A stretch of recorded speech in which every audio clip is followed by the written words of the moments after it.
Mr. President, Excellencies, the UK is to defend and promote freedom around the world.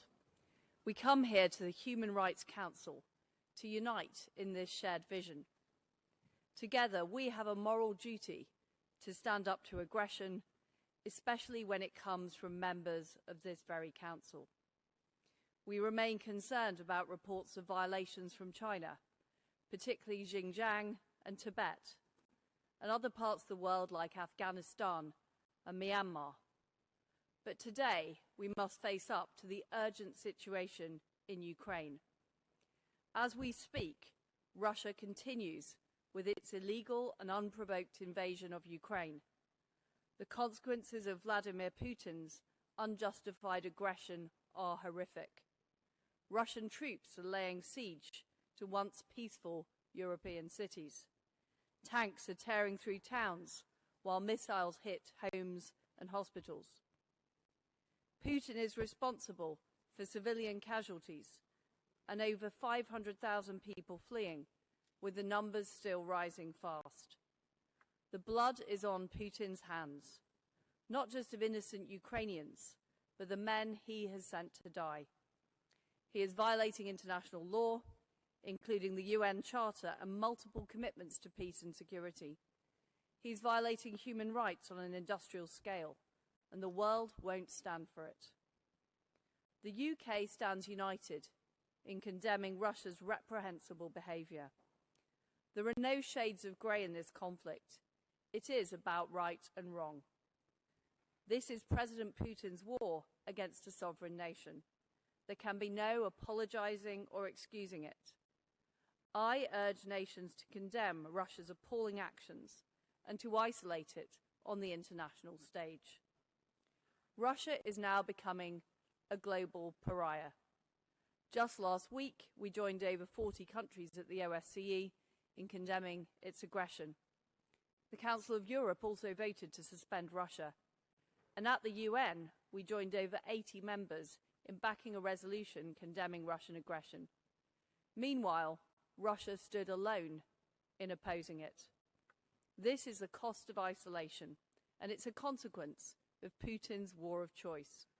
We must continue to lead a chorus of condemnation to show Moscow that Putin's ambitions will not succeed. This is a struggle, not just for Ukraine's freedom and self-determination, but for all our freedom and security. That is why the United Kingdom is proud to be at the forefront of support for Ukraine, economically, politically and defensively. We were the first European nation to send defensive weapons to the country, and we're leading the way on humanitarian support. We've just pledged £220 million, including providing Ukraine with access to basic necessities and vital medical supplies for aid. And we call on Russia to enable unhindered humanitarian access into Ukraine and safe passage for civilians. Now is the time to come together with a strong response. We've joined forces with the United States, with the G7, with the EU and other partners to take decisive action through sanctions. Together, we are cutting out the vast majority of Russia's banking system from the global financial system. We're using our collective heft, making up over half of the world's economy, to cut funding from Putin's war machine. And we're delivering severe economic costs through these sanctions, as ordinary Russians are finding from queues at their local banks and rising interest rates. These consequences will only increase in breadth and severity as the conflict goes on. We are working to squeeze the Putin regime harder and harder by steadily tightening the vice. We're going after the highest echelons of the Russian elite, targeting President Putin personally and all of those complicit in his aggression. Nothing and no one is off the table. Yet we cannot pretend that this is the first time Russia has subjected Ukraine to such aggression. This Council has heard many independent reports about widespread violations by Russia since their illegal annexation of Crimea in 2014. The Office of the High Commissioner has documented arbitrary arrests, detentions, intimidation and torture. Ukrainian political prisoners remain detained in Russia and Crimea, and many are subject to torture and denied medical care. Such abuses are far from limited to Ukraine. Russia continues to show contempt for freedoms people deserve worldwide.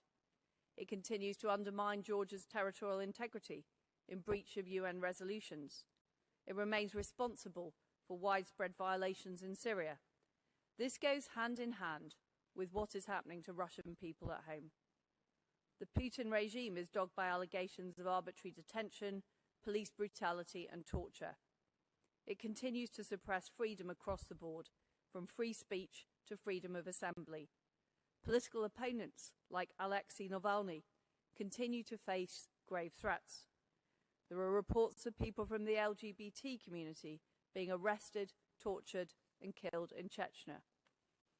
And the Kremlin continues to clamp down on civil society, shutting two of its oldest NGOs, International Memorial and the Memorial Human Rights Center. The Putin regime has left Russia's moral authority in tatters. It should be ashamed to sit in this chamber.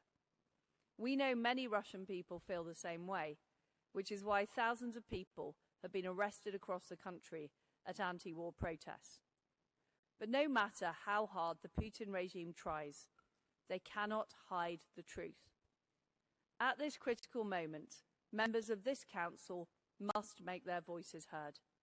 Together, we can stand up to Russian aggression and back the Ukrainian people. We cannot rest in this task until Putin is stopped. Now more than ever, his regime will be held to account for its actions in Ukraine and across the world. Thank you.